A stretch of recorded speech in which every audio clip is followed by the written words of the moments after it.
नमस्कार, आप देख रहे हैं मातृभूमि में आपके साथ शोभना यादव। और मातृभूमि की शुरुआत इस समय की बड़ी खबर से। पंजाबी गायक सिद्धू मूसेवाला के मर्डर केस के 2 आरोपियों के साथ अमृतसर जिले में पुलिस का एनकाउंटर अभी भी जारी है। पिछले 2.5 घंटे से ज्यादा वक्त बीत चुका है, एनकाउंटर अभी भी जारी है। और ताजा खबर इस समय हमें ये मिल रही है कि एक शूटर पुलिस की जवाबी फायरिंग में ढेर हो गया है। अटारी बॉर्डर के पास भकना कला गांव में शूटर जगरूप रूपा और मनप्रीत उर्फ मनु खुसा को घेरा गया था। एनकाउंटर की कवरेज के दौरान एबीपी नेटवर्क के कैमरामैन सिकंदर के पैर में भी गोली लगी है। इलाके के एसएचओ सुखबीर सिंह का यह कहना है कि अभी ये साफ नहीं कि आरोपी गैंगस्टर्स हैं या फिर आतंकवादी। दहशत का माहौल दोनों ही तरफ से, यानी पंजाब पुलिस और इन गैंगस्टर्स के बीच जमकर फायरिंग चल रही है। एनकाउंटर में 3 पुलिस वाले घायल हो गए हैं। मूसेवाला मर्डर केस में शामिल एक शूटर मारा गया है, ये जानकारी निकलकर सामने आ रही है। दूसरा शूटर भी शायद घायल हुआ है। हालांकि अभी कोई आधिकारिक पुष्टि नहीं हुई है, लेकिन दुखद ये भी है कि एबीपी न्यूज के एबीपी नेटवर्क के कैमरा पर्सन सिकंदर को पैर में गोली लग गई है। आप देख सकते हैं इस समय तस्वीर में, कवरेज के दौरान ये गोली लगी। दोनों ही तरफ से, चाहे गैंगस्टर हो और चाहे पुलिस, दोनों तरफ से अंधाधुंध फायरिंग की जा रही है एक दूसरे के ऊपर। आप देख सकते हैं कि उसको किस तरह से तो बड़ी खबर इस समय की तस्वीरें हम आपको दिखा रहे हैं। भकना गांव से, ये चीचा भकना गांव है, पाकिस्तान सीमा से सटा हुआ है। पंजाब के अमृतसर जिले के अटारी में मौजूद ये गांव। जगविंदर पटियाल का मैं रुख करना चाहूंगी। जगविंदर, इस समय हम तस्वीरें दिखा रहे हैं, हमारे कैमरामैन को गोली लग गई है। क्या अंधाधुंध फायरिंग अंदर से और इधर पंजाब पुलिस दोनों की तरफ से हो रही है, अभी भी जारी है?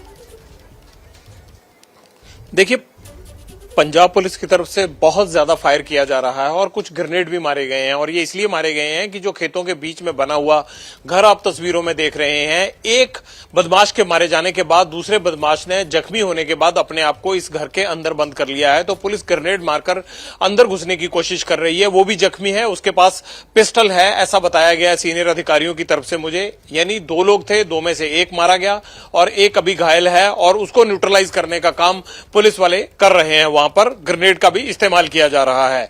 दूसरी बात रही कि पहला आदमी कैसे मारा गया। पहले आदमी के लिए जब पुलिस को यह सूचना मिल गई थी कि कुछ गैंगस्टर यहां पर रुके हुए हैं, आके उन्होंने स्नाइपर्स का इंतजाम किया था। और जब शुरुआत में मुठभेड़ शुरू हुई तो स्नाइपर्स का इस्तेमाल किया गया, जिसमें एक बदमाश शुरुआती एनकाउंटर में ही ढेर कर दिया गया था और दूसरा इंजर्ड हुआ, उसने अपने आप को अंदर बंद कर लिया। अब उसको न्यूट्रलाइज करने का काम चल रहा है। जगविंदर पटियाल, आप नजर बना के रखिए। और छोटा सा जवाब, सिकंदर जो कैमरामैन को गोली लगी, उनकी तबीयत कैसी है? बहुत छोटा सा जवाब।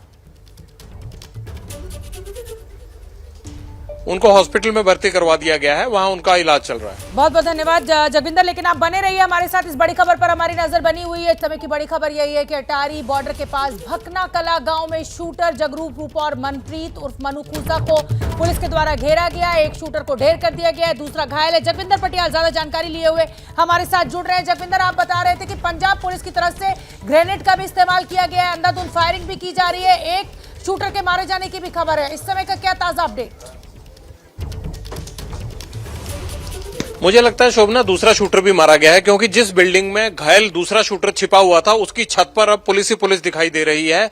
और जो मौके से तस्वीरें देखने को मिल रही हैं उनमें साफ दिख रहा है कि शायद एनकाउंटर अब खत्म हो गया है और जो दोनों ही गैंगस्टर यहां पर थे उन दोनों को मार गिराया गया। एक शुरुआती मुठभेड़ में ही मारा गया था और दूसरा जिसने अपने आप को अंदर बंद किया था। अब जिस तरह से छतों के ऊपर पुलिस दिख रही है उसको देखकर यही लगता है कि दूसरा भी ढेर कर दिया गया है। इस बीच जो हमारे कैमरामैन सिकंदर को गोली लगी है, उनका अमृतसर के एक प्राइवेट हॉस्पिटल में इलाज चल रहा है। उनकी हालत खतरे से बाहर बताई जाती है, लेकिन उनकी टांग के निचले हिस्से में हड्डी के ऊपर से जो गोली लगी है उसके कारण जो है डॉक्टर देख रहे हैं कि क्या ऑपरेशन की जरूरत पड़ेगी या नहीं। जगविंदर, आपसे मैं ये भी जानना चाहूंगी कि सूचना मिलती है पुलिस को, पुलिस इस घर को घेर लेती है, उसके बाद फायरिंग अंदर से शुरू हो जाती है। इसका मतलब काफी गोली बारूद और असला लेकर ये बदमाश बैठे हुए थे। खबर ये भी आ रही है कि ये आतंकवादी भी हो सकते हैं, इसको लेकर क्या जानकारी? देखिए, पुलिस दोनों ही गैंगस्टर को ट्रैक कर रही थी और इनके साथियों से जो खबर मिली थी उसके मुताबिक ये दोनों एडिक्ट हैं और वो इसी बॉर्डर एरिया में सक्रिय थे। यहां पर इनको पनाह मिली हुई थी, इनके पनाहगारों के जरिए ही पुलिस इन तक पहुंची। अब असली पहचान जब तक नहीं हो जाती कि कौन मारे गए हैं कौन नहीं, इसके बारे में अभी कहना जल्दबाजी होगा। लेकिन जो सूचना मिली थी पुलिस को वो मूसेवाला के दोनों शूटर के बारे में मिली थी और इसी को लेकर ये जो खेतों के बीच में बना हुआ घर है, यहां जहां इन्होंने पनाह ली हुई थी, इनके पास हथियार थे, वहीं पर पुलिस ने इनको घेरा, स्नाइपर का इस्तेमाल हुआ और इसके अलावा ग्रेनेड भी मारे गए। इस बिल्डिंग को आप देख सकते हैं किस तरह से पूरी तरह से छलनी कर दिया है पुलिस ने। और 4 घंटे के एनकाउंटर के बाद अब ये लग रहा है कि ये एनकाउंटर खत्म हो गया है। जो लोग दोनों अंदर थे वो मार गिराए गए हैं। जगविंदर, मैं आपसे ये भी जानना चाहूंगी, सिद्धू मूसेवाला एक जाना माना नाम, जाना माना सिंगर, लोगों की बेइंतहा मोहब्बत सिद्धू मूसेवाला के लिए, और गांव में खेतों के बीच में ये जो 2 शूटर हैं ये पनाह लिए हुए थे। तो क्या गांव के लोग, कोई ऐसे लोग हैं जो इनको पनाह दिए हुए थे, इनका साथ दे रहे थे, या किसी को पता ही नहीं चला कि ये यहाँ छुप कर बैठे हुए हैं? दोनों चीजें हैं। एक तो आसपास का कोई ना कोई आदमी ऐसा है जो पुलिस को खबर मिली थी कि उसने उनको यहां पर पनाह दी है।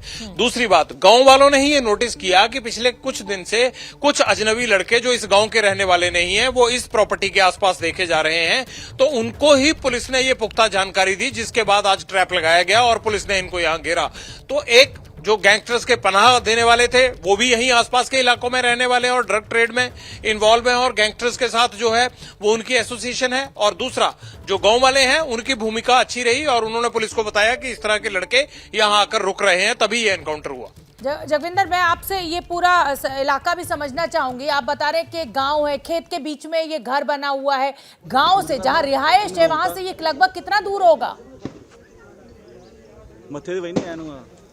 देखिए, रिहायश आसपास के इलाके में यह होता क्या है कि खेतों में बहुत सारे घर बने होते हैं जहां से बिजली या पानी की सप्लाई देनी होती है खेतों को। वहां पर एक छोटा सा घर बना लिया जाता है और जहां मोटर लगी होती है, हमारे यहां बोल दिया जाता है कि मोटर वाले घर में जो है वो रहने के लिए चले गए हैं गांव वाले।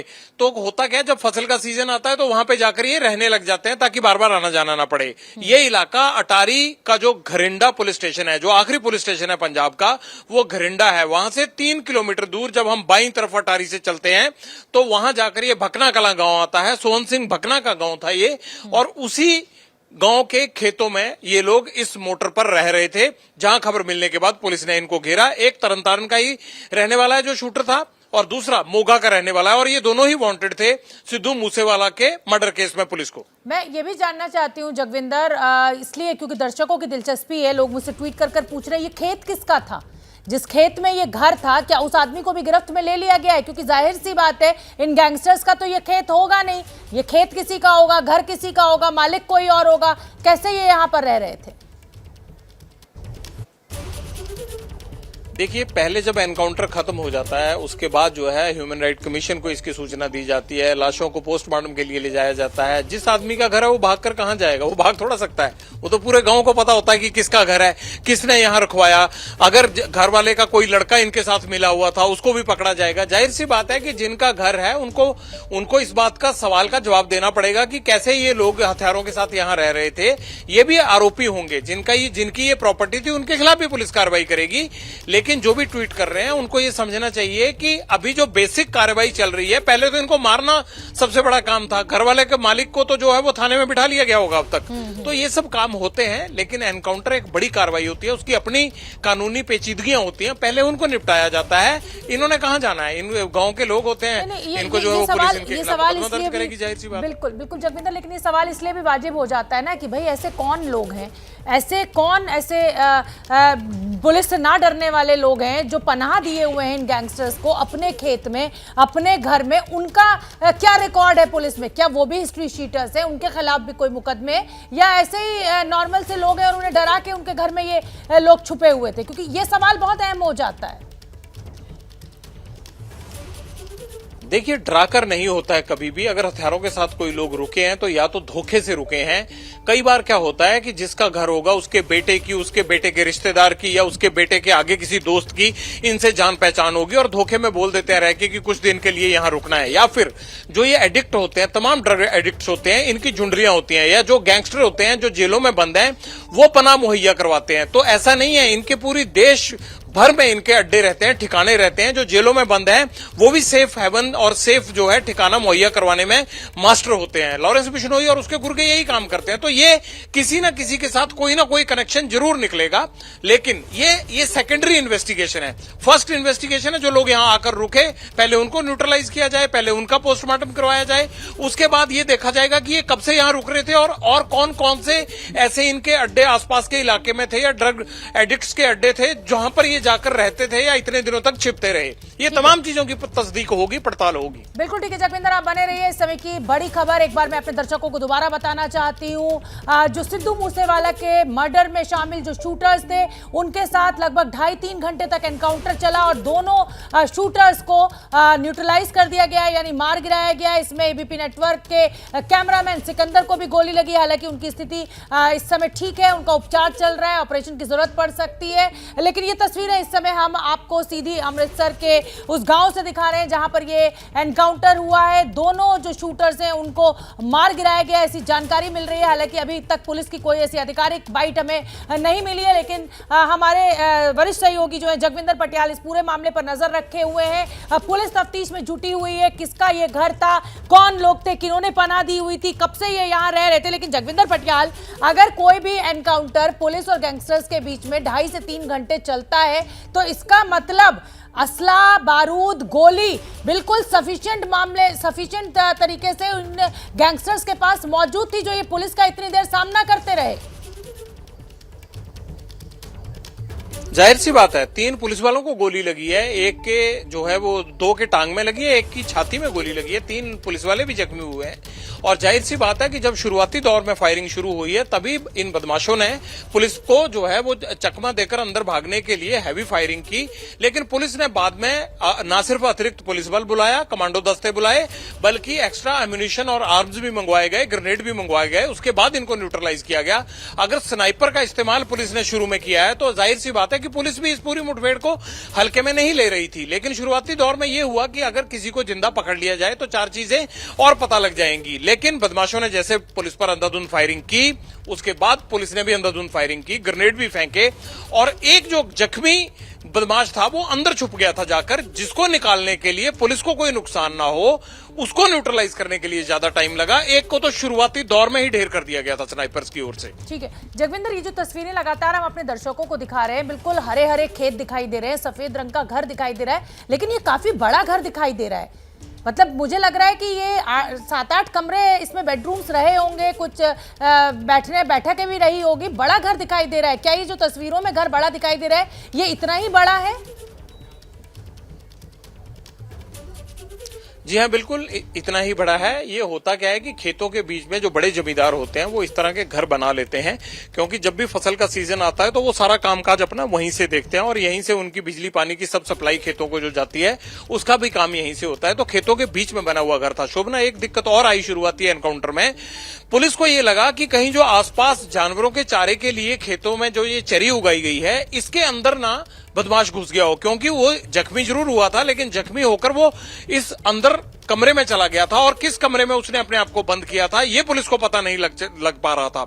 लिहाजा हाइट पर जाकर स्नाइपर्स की मदद से ये बात लोकेट करने की कोशिश की गई और घेराबंदी कर ये सुनिश्चित करने की कोशिश की गई कि किसी भी तरह से चारे के अंदर ये बदमाश नहीं घुसना चाहिए। इसीलिए पुलिस को टाइम भी लगा, लेकिन ग्रेनेड का जबरदस्त इस्तेमाल हुआ और जिस तरह से पैनिक क्रिएट किया गया, इस बदमाश को कॉर्नर किया गया, उसको न्यूट्रलाइज करने में थोड़ा टाइम जरूर लग गया, क्योंकि अंदर छुपे होने के कारण पुलिस आपके पास इस समय हम ये क्लोजअप शॉट दिखा रहे हैं। घर हालांकि मुझे लग रहा था दूर से कि बड़ा घर है, बहुत बड़ा तो नहीं दिख रहा है, लेकिन पुलिस वाले इस समय छत पर मौजूद हैं और ये तस्वीरें बहुत अहम हो जाती हैं। जैसा कि जगविंदर पटियाल जानकारी दे रहे हैं कि दोनों शूटर्स को मार गिराया गया है। ये तस्वीरें इस बात की तस्दीक भी करती है क्योंकि अब पुलिस क्योंकि छत पर पहुंच चुकी है, इसका मतलब पूरे घर की सर्च पूरी कर ली गई है और ये देखा जा रहा है कि कहीं कोई और तो नहीं है इस घर में, किसी कोने में मौजूद तो नहीं है। और पुलिस बल, एक बड़ी संख्या में पुलिस बल हमें इस समय इस घर की छत पर दिखाई दे रहा है। जगविंदर पटियाल,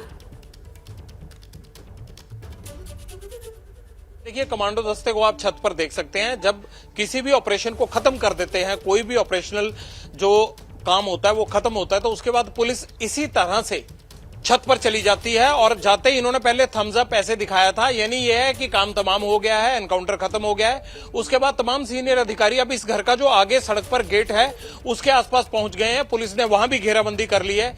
अब इन दोनों को आदमियों को क्या क्या हथियार अंदर थे, कब से ये रह रहे थे, ये तस्दीक करने के बाद इनके शव बाहर निकाले जाएंगे। और एम्बुलेंस सुबह से ही वहां खड़ी थी क्योंकि ऐसा माना जा रहा था कि एनकाउंटर में कोई भी जख्मी होगा या किसी को भी गोली लगती है तो उसके बाद जो है एम्बुलेंस से उसको बाहर निकाला जाना है। लिहाजा लिहाजा पुलिस ने छत पर कब्जा कर लिया, यानी अब स्थिति पूरी कंट्रोल में है। एनकाउंटर खत्म हो गया, गोलीबारी अब नहीं हो रही है और लाशों को निकालने का काम बाकी बचा है। उसके बाद ये पहचान हो पाएगी कि आखिरकार जो मूसेवाला हत्याकांड में वांटेड लोग थे ये दोनों वही हैं या कोई और हैं। हालांकि पुलिस का शुरुआती दौर में दावा यही था कि ये दोनों वही हैं और काफी टाइम से इसी इलाके में अलग अलग जगह पर अपना पनाह बदल कर रह रहे थे। जगविंदर, मैं चाहती हूं कि आप मेरे दर्शकों के लिए इस पूरे एनकाउंटर को, कैसे पुलिस को सूचना मिली, पुलिस कब पहुंची, कैसे फायरिंग शुरू हुई, वहां के स्थानीय नागरिकों का क्या कुछ कहना है, आप शॉर्ट में अगर मेरे दर्शकों को बता दें तो बहुत अच्छा होगा, क्योंकि अभी एनकाउंटर खत्म हो चुका है, दोनों शूटर्स ढेर कर दिए गए हैं और अब जैसा कि जगविंदर बता रहे हैं कि अब पुलिस की जो बाकी की कार्रवाई होती है उसको आगे बढ़ाया जा रहा है। देखिए, मूसेवाला के मर्डर केस के बाद दिल्ली पुलिस ने बड़े बड़े शूटर पकड़ लिए, लेकिन पंजाब पुलिस के हाथ केवल जो लॉजिस्टिक प्रोवाइड करवाने वाले थे वो हाथ लगे, बाकी कोई नहीं लगा। जो प्रियव्रत फौजी और उसके साथी थे उनको भी दिल्ली पुलिस के स्पेशल सेल ने पकड़ा। इसके बाद पंजाब पुलिस के लिए बड़ी चुनौती ये थी कि मनप्रीत मनु और दूसरा जो गैंगस्टर था वो बचा हुआ था तरन तारण का रहने वाला, उसको, इन दोनों को पकड़ना जो है पुलिस के लिए बड़ी चुनौती थी। अब जगरूप रूपा और मनप्रीत मनु को पकड़ने के लिए जाल बिछाया गया। मोहाली में इनका एक साथी पकड़ा गया था किसी सोना की लूट के मामले में, और उससे भी ये हिंट मिला था कि ये दोनों ड्रग एडिक्ट हैं, तो ये पंजाब से ज्यादा देरी बाहर नहीं रह सकते, इनको लौटकर यहीं आना है, क्योंकि इनके अड्डे ड्रग्स जहां से मिलता है वो यहीं पर हैं। पंजाब पुलिस को इनकी सर्वेलेंस से ये पता लगा कि ये तरन तारण या फिर बॉर्डर एरिया में ज्यादा सक्रिय हो सकते हैं, इनके वहीं पर अड्डे थे, लिहाजा इनको जीरो इन किया गया। इनका जो है वो अटारी के पास जो भकना कला गांव है घरिंडा पुलिस स्टेशन में, वहां पर गांव में इनके होने का पता चला। पुलिस ने आज सुबह 11 बजे घेराबंदी शुरू की और 2 बजे के आसपास ताबड़तोड़ गोलियां चलने लगी और उसके बाद इन दोनों को एक एक करके, पहले एक को न्यूट्रलाइज किया गया, फिर दूसरे को न्यूट्रलाइज किया गया और अब ये ऑपरेशन खत्म हो चुका है। इसमें गांव वालों की भूमिका भी सक्रिय रही है। पुलिस ये बात का पता लगाने की कोशिश कर रही है कि कब से ये लोग यहां रुके हुए थे, कहां से इनके पास हथियार आ रहा था, कौन कौन लोग इनके टच में थे और इसके अलावा और कौन कौन सा अड्डा इन्होंने इस्तेमाल किया। बहुत बहुत धन्यवाद जगविंदर पटियाल इस पूरी जानकारी के लिए। तो मेरे वरिष्ठ सहयोगी जगविंदर पटियाल ये बताते हुए कि कैसे ये एनकाउंटर शुरू हुआ, कैसे पुलिस को सूचना मिली और अब इन दोनों ही शूटर्स को न्यूट्रलाइज यानी मार गिराया गया है। तो मातृभूमि में अब आगे बढ़ेंगे और बात करेंगे खाकी के कम होते खौफ की। जिस खाकी पर राज्यों की कानून व्यवस्था संभालने की जिम्मेदारी है, वही पुलिस अब महफूज नहीं है। कल नूह में खनन माफियाओं ने डीएसपी सुरेंद्र को डंपर से कुचलकर मार डाला। आज देश के अन्य हिस्सों से भी इसी तरह की खबरें सामने आई हैं। रांची में ड्यूटी पर तैनात एक महिला सब इंस्पेक्टर पर बदमाशों ने गाड़ी चढ़ा दी। सब इंस्पेक्टर की मौके पर ही मौत हो गई। महिला एसआई ने बदमाशों की गाड़ी चेकिंग के लिए रोकी थी। गुजरात के आणंद में भी ऐसा ही कुछ हुआ। नाइट ड्यूटी के दौरान राजकिरण नाम के कांस्टेबल को ट्रक ने टक्कर मारी है, जिनकी अस्पताल में इलाज के दौरान मृत्यु हो गई। उत्तर प्रदेश के एटा में हिस्ट्री शीटर को पकड़ने गई पुलिस टीम भी हमले का शिकार हुई, जिसमें 2 पुलिसकर्मियों को चोट आई है। तो ये 4 तस्वीरें हम आपको दिखा रहे हैं। खाकी का खौफ नहीं। अभिषेक रावत हिसार से ज्यादा जानकारी लिए हुए हमारे साथ जुड़ रहे हैं। अभिषेक रावत, कल जिस तरीके से हरियाणा के नूह में घटना हुई, ऐसे ही देश के तमाम हिस्सों से अब ये खबरें मिल रही हैं। क्या माना जाए, क्या खाकी का खौफ कम हो गया है या ये जो एनएचआरसी और तमाम जो ये व्यवस्था बना दी गई है उसके चलते ये फायदा उठाते हैं ये जो गैंगस्टर्स हैं या इस तरीके के बदमाश हैं? देखिए शोभना, अगर हम खाकी के खौफ को कम होने की बात कहें तो इसमें दोनों ही बातें कहीं ना कहीं जिम्मेदार बन जाती हैं। एक तो खाकी और खनन माफिया का गठजोड़ हम कह सकते हैं, या फिर दूसरा कोई माफिया हो उनका गठजोड़ कह सकते हैं, और दूसरा एनएचआरसी का जो आप बिंदु उठा रही हैं वो भी एक बड़ी वजह है, क्योंकि अक्सर जब अपराधी किसी पुलिसकर्मी पर कोई हमला करता है तो वो एनएचआरसी की नज़र में नज़रअंदाज हो जाती है, लेकिन अगर पुलिस कोई एनकाउंटर होता है तो उस पर जरूर सवाल खड़े कर दिए जाते हैं और फिर एनएचआरसी भी उसमें अपनी भूमिका निभाते हुए पुलिस को ही कहीं ना कहीं कटघरे में खड़ा कर देता है। ये जो नूह वाली कल वारदात हुई है, इसमें जो हमारी आज सुबह से या कल रात से ही हम यहाँ हिसार में उनके पैतृक गाँव में मौजूद हैं, जो परिजनों का एक बड़ा सवाल है वो यही बड़ा सवाल वो बार बार उठा रहे हैं कि इतनी बड़ी वारदात हो जाती है, एक डीएसपी स्तर का जो अधिकारी है वो खुद मोर्चे पर आता है, फ्रंट लाइन पर आता है, और जो उसका गनमैन होता है या जो अन्य कनिष्ठ कर्मचारी होती हैं वो क्यों साइड हो जाते हैं। तो इस बड़े सवाल को वो बार बार उठा रहे हैं। हमारे साथ इस समय जो सुरेंद्र सिंह है उनके छोटे भाई हैं अशोक, जो कुरुक्षेत्र में रहते हैं और अक्सर वो उनके घर आया जाया भी करते थे। उन्होंने आज सुबह एफआईआर पढ़ने के बाद ये सवाल उठाया है। अशोक जी इस समय हमारे साथ मौजूद हैं। अशोक जी, आप इस पूरे मामले में क्या कहना चाहते हैं? क्यों आपको संदेह हो रहा है कि आखिर जो पुलिसकर्मी वहां अन्य जो पुलिसकर्मी मौजूद थे आपके भाई के साथ, उन पर संदेह क्यों हो रहा है? ऐसा था जी, जब हमने तो सोशल मीडिया से फोटो देखा भाई साहब का वहाँ, तो पत्थरों के अंदर जैसे भाई साहब गिरे पड़े हैं और ऊपर से वो कह रहे हैं भी वो डंपर निकाल दिया गया है। और जब सुबह आपके माध्यम, आप भाइयों के माध्यम से जो एफआईआर की कॉपी देखी, उसके अंदर जो उन्होंने स्टेटमेंट दी है स्टाफ ने, वो कहते हैं भी ऐसे डिप्टी साहब थे, हम तो को छलांग लगा दी और वो छलांग नहीं लगा सके या वो गिर गए। तो भाई इस इशू है ना, भाई एक गनमैन या सिक्योरिटी थी, वो डीएसपी खुद उतर के गाड़ी से डंपर रुकवाता है, तो क्या स्टाफ की ड्यूटी नहीं थी भी वो डंपर तो वो रुकाए, डीएसपी खुद रुकवा रहा था, कहीं ना कहीं खामी तो ही। दूसरी बात, जब वो जंप कर गए तो उनको नौकरी में जंप करने के लिए नहीं लगाया ना, उनको डीएसपी की प्रोटेक्शन के लिए लगाया था। एक डीएसपी की प्रोटेक्शन नहीं कर सकता बंदा, वो किस लिए काबिल है वहाँ पोस्ट के लिए। और वो अब खुद कहता कि मैं तो जंप करे कूदा, तू जंप तो भाई कर गया तू, पर तेरी ड्यूटी तो डीएसपी की सिक्योरिटी के लिए लगा रखी थी। और डीएसपी साहब को जब कह रहे हैं भी उनको रौन दिया, और आपके जब वो कहते हैं वेपन भी दिखाए उन्होंने, आपने क्या एक्शन लिया? जब 2 आदमी गाड़ी ट्रक में बता रहे हैं, 2 आदमी, हम 4 आदमी थे, चलो डीएसपी को छोड़ो 3 तो तुम थे, उनकी क्या मति इतनी भी? और अगर उन्होंने वेपन दिखाया तो तुमने क्या एक्शन लिया? आपके पास वेपन था या नहीं था तो आपने क्यों नहीं उसको प्रयोग किया? अगर नहीं था तो क्यों नहीं आपके पास था? उसका भी रीजन होना चाहिए। भी डीएसपी के स्तर का अधिकारी, उसके साथ गनमैन, वेपन नहीं था, तो ये कहीं ना कहीं तो कोई संदेह की नज़र आ रही है। बाकी तो सरकार, पुलिस प्रशासन देख रहा है, वो तो उनका मैटर है जांच का। तो हमारे तो देखो, जिसका घर से सदस्य चले गया, हमारा तो सब कुछ था भाई, वो हमारा बड़ा भाई था, आदर्श था परिवार के लिए, और मान लो वो चले गया तो हमें कम से कम ये तो न्याय की उम्मीद हो ना भाई। उसके साथ इतनी दर्दनाक घटना हुई, हरियाणा के अंदर पहली घटना है, एक डीएसपी स्तर का अधिकारी को ऐसे मतलब डंपर ने कुचल डाला, रौंद डाला। तो देखो, दर्द तो है, इस बात का संदेह भी है। हो सकता है वो अपनी जगह ठीक हो, हम इसकी बात पे तो वो तो जांच का विषय है ना, हम नहीं कह सकते। हम तो हमारा संदेह है, वो संदेह अगर हमारी जात में संतुष्ट हो भाई हाँ ठीक है, और बाकी सरकार, सीएम साहब, वीसी साहब और डीजी साहब ने जो एक्शन लिया, चलो हम उससे संतुष्ट हैं। पर ये भी एक जांच का विषय है। अगर सरकार थोड़ा इसके अंदर और सख्ताई करके जुडिशियल इंक्वायरी या सीबीआई इंक्वायरी कराए, इनके भाई से पूछे कि अब आगे क्या चाहते हैं, क्या ये सीबीआई जांच चाहते हैं, क्या चाहते हैं? प्रति जिन अधिकारियों की ड्यूटी थी वो कहाँ थे? कंसर्न एसएचओ जब डीएसपी साहब के पास दो शोभना, इन्होंने अभी यही बात बोली है कि जो सरकार है या मुख्यमंत्री या जो गृह मंत्री हैं, उनके आश्वासन से ये संतुष्ट हैं, लेकिन ये बार बार यही दोहरा रहे हैं कि इसमें या तो न्यायिक जांच होनी चाहिए या फिर सीबीआई जांच होनी चाहिए। अशोक जी, यही आप मांग कर रहे हैं? अभिषेक, आप बने रहिए। बाकी देखो, हम तो मांग कर सकते हैं, अगर सरकार मान लो कोई एसआईटी स्पेशल कर रही है, उनको कोई क्ल्यू मिला है, जैसे कल एक बार रिपोर्ट आई भी एनकाउंटर, देखो एनकाउंटर से कोई समाधान नहीं होगा। हमारा तो एनकाउंटर नहीं, उन बंदों को अरेस्ट करके जो नेक्सस के अंदर जितने भी आदमी, आऊंगी मैं आपके पास। और हम आपको बता दें कि डीएसपी सुरेंद्र सिंह की मौत के बाद उनके घर में सन्नाटा पसरा हुआ है। बेंगलुरु में कार्यरत उनकी बेटी प्रियंका पिता की मौत की खबर सुनकर हिसार पहुंच गई है। पिता की मौत को लेकर बेटी के मन में भी कई सवाल है, सुनिए आप। हम इस समय दिवंगत डीएसपी सुरेंद्र सिंह मांझू जी के घर पर मौजूद हैं, हिसार के अंदर उनके गांव में। हमारे साथ उनकी बेटी भी हैं, प्रियंका जी, जो देर रात बेंगलोर से यहां लौटी हैं अपनी पिता की मृत्यु की खबर सुनकर। प्रियंका जी, आपको कब ये सूचना मिली थी? कल मैं जब ऑफिस में थी तो 2 बजे के आसपास। किसने आपको फोन करके जानकारी? मेरे भाई ने फोन किया था कि तू घर चली जा। भाई ने कनाडा से? हाँ, उसने कनाडा से फोन किया था कि तू घर चली जा। मैंने कहा क्या हो गया? कहता नहीं, तू चली जा, जल्दी जा, मैं भी आ रहा हूँ। मैंने कहा मुझे बता तो सही हुआ क्या है? तो उसने मुझे बोला कि पापा को किसी ने मार दिया।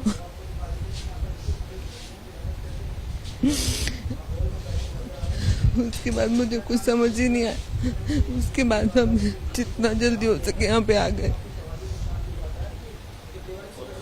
आपको जब ये जानकारी मिली कि वहाँ पे आपके फादर रेड पे गए हुए थे और उनके साथ अन्य पुलिस वाले भी थे, सिर्फ आपके पिता की ही जो है मृत्यु होती है, तो उसको लेकर आप कुछ कहना? हमें यही तो समझ नहीं आ रहा है, सिर्फ मेरे पापा ही क्यों, और भी तो लोग थे, किसी को चोट भी नहीं लगी, कुछ भी नहीं हुआ, और मेरे पापा सिर्फ उनको ही, उनका ही हुआ जो हुआ। और हम आपको बता दें कि नूह की तरह ही रांची में भी पुलिसकर्मी की हत्या हुई है। चेकिंग के दौरान महिला सब इंस्पेक्टर पर बदमाशों ने गाड़ी चढ़ा दी। सब इंस्पेक्टर संध्या टोपने की मौके पर ही मौत हो गई। बताया जा रहा है कि बदमाश गाड़ी में जानवरों को लाद कर ले जा रहे थे। इसी दौरान एसआई संध्या टोपने ने उन्हें रोकने की कोशिश की, लेकिन बदमाशों के हौसले इतने बुलंद थे कि उन्होंने एसआई के ऊपर गाड़ी चढ़ा दी। मौके पर ही उनकी मौत हो गई। ये तस्वीर आप देख सकते हैं। खाकी का खौफ नहीं है इन बदमाशों को। सरेआम इस तरीके से हत्या की जा रही है। एसआई की हत्या के बाद रांची पुलिस एक्शन में दिख रही है। हत्या का आरोपी पुलिस की गिरफ्त में है, जिसका नाम निगार खान बताया जा रहा है। हमारा प्रयास यही रहेगा कि हम लोग जल्द से जल्द इसका अनुसंधान पूरा करें, चार्जशीट करें और स्पीडी ट्रायल पे इस मामले को लेकर जल्द से जल्द अभियुक्तों की सजा कराएं। अक्यूज की पहचान की जा चुकी है और वही पुलिस कस्टडी में है। बाकी पूछताछ उससे की जा रही है। उसका नाम निगार खान है। स्वागत है आपका। आप देख रहे हैं मातृभूमि। खाकी का खौफ नहीं। नूह और रांची के बाद गुजरात के आणंद से भी कुछ इस तरीके की घटना सामने आई है, जिससे ये पता चलता है कि अब बदमाशों में खाकी का खौफ नहीं। यहाँ के बोरसद में नाइट ड्यूटी के दौरान एक ट्रैफिक पुलिसकर्मी राजकिरण को एक ट्रक ने टक्कर मार दी है।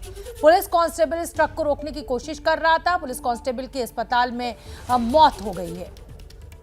तो नूह से लेकर रांची तक बदमाशों के हौसले बुलंद हैं। पुलिस का खौफ नहीं दिखाई दे रहा है। और अगली खबर का अगर हम रुख करें तो उत्तर प्रदेश के एटा में भी एक हिस्ट्री शीटर को जब पुलिस पकड़ने पहुंची तो टीम पर हमला बोल दिया गया। गांव के लोगों ने दबिश देने गई पुलिस टीम पर लाठी डंडों से हमला किया। इसमें 2 पुलिसकर्मियों को चोट आई है।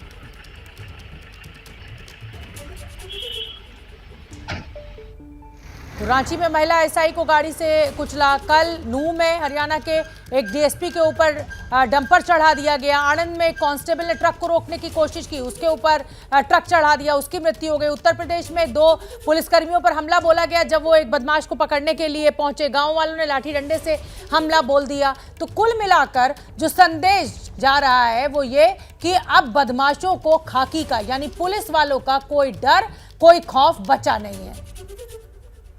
बात करेंगे महंगाई की। मॉनसून सत्र के तीसरे दिन भी संसद में महंगाई का शोर बुलंद रहा। विपक्ष ने संसद में महंगाई पर चर्चा की मांग की। विपक्षी सांसदों की मांग के बाद भी सदन की कार्यवाही चलती रही तो विपक्षी सांसदों ने सदन में ही हंगामा शुरू कर दिया। सदन में कार्यवाही को स्थगित करना पड़ा तो संसद के बाहर मौजूद गांधी प्रतिमा पर विपक्ष सांसदों ने प्रदर्शन किया। इस दौरान विपक्षी सांसद दूध, दही और गैस सिलेंडर थामे नजर आए।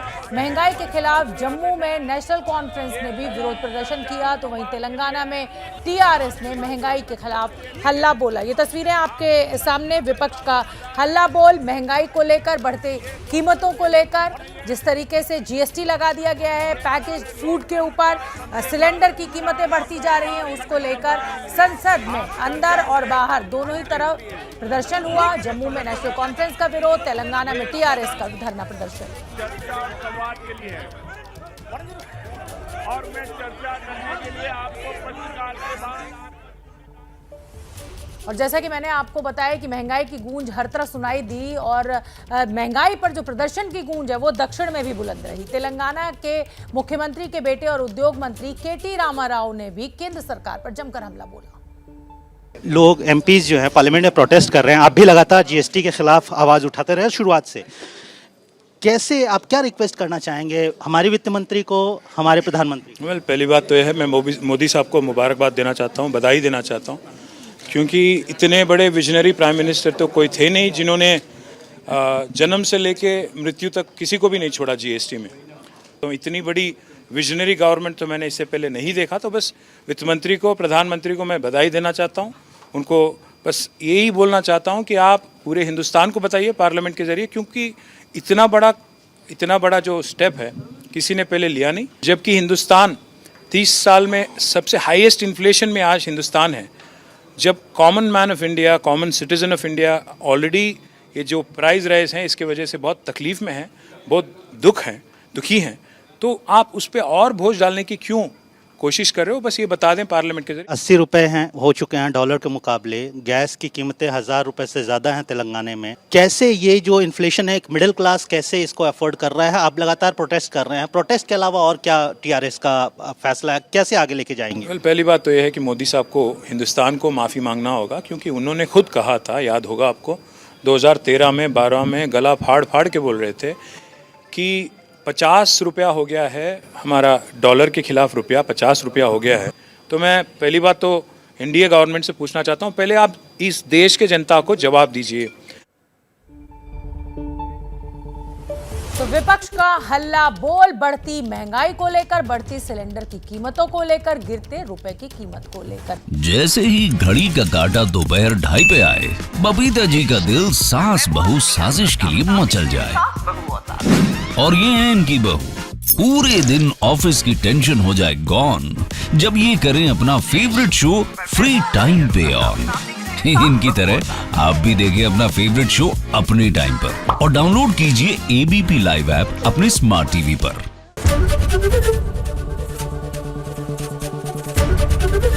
एबीपी न्यूज आपको रखे आगे।